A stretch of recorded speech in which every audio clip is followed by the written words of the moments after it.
ભારતભરમાં આજે રામનવમીનો પર્વ ધૂમધામથી મનાવવામાં આવી રહ્યો છે ત્યારે સુરત ખાતે સતી માતા યુવક મંડળ દ્વારા આયોજિત શ્રી રામ પ્લાસ્ટિક ક્રિકેટ ટુર્નામેન્ટનું આયોજન કરવામાં આવ્યું હતું। આ ટીમના સ્પોન્સર તરીકે ફેનિલભાઈ છોવાડા તથા પ્રથમભાઈ સ્વા દ્વારા ક્રિકેટ ટુર્નામેન્ટનું આયોજન કરવામાં આવ્યું હતું। આ ટુર્નામેન્ટમાં એન્ટ્રી ફી તદ્દન ફ્રી રાખવામાં આવી હતી। આ ટુર્નામેન્ટમાં 32 ટીમે ભાગ લીધો હતો। ક્રિકેટ ટુર્નામેન્ટને લઈને લોકોમાં અનોખો ઉત્સાહ જોવા મળ્યો હતો। આ ટુર્નામેન્ટ ગલી ક્રિકેટ ટુર્નામેન્ટ તરીકે રમાડવામાં આવશે।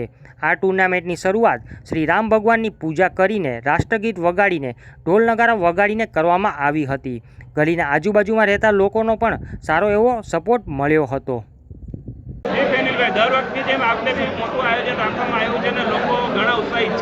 જી આ વખતે અમે સ્પેશિયલ રામનવમી નિમિત્તે આ કાર્યક્રમ આયોજન કરેલું છે।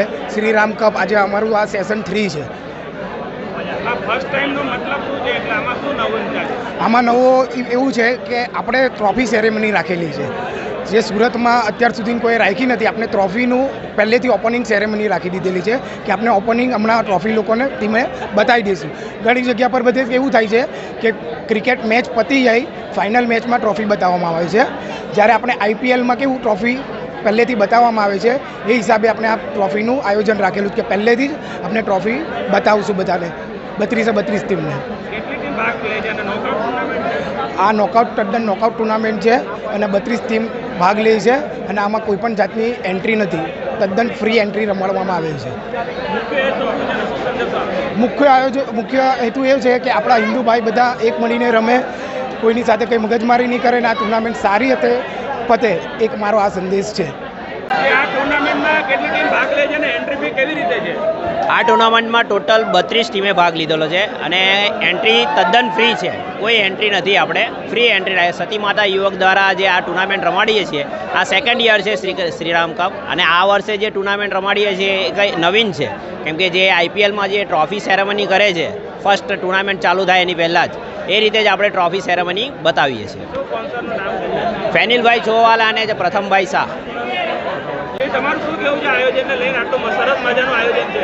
ગલી ક્રિકેટ માટે સરસ મજાનું જે આયોજન કર્યું છે, હિન્દુત્વની એકતા માટેનું આયોજન છે। આ જે ગલીનો ક્રેઝ કંઈ ગ્રાઉન્ડ કરતાં અલગ જ અહીંયા જોવા મળશે।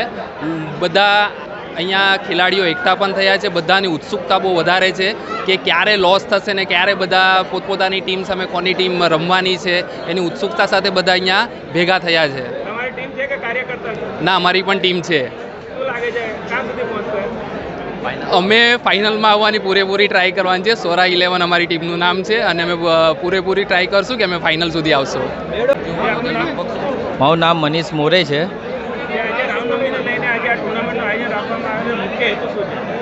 મુખ્ય હેતુ એ છે કે જે હિન્દુઓ છે, આપણા ભાઈઓ જે રમે છે તે એકતા મળે એના માટે રાખવામાં આવ્યો છે।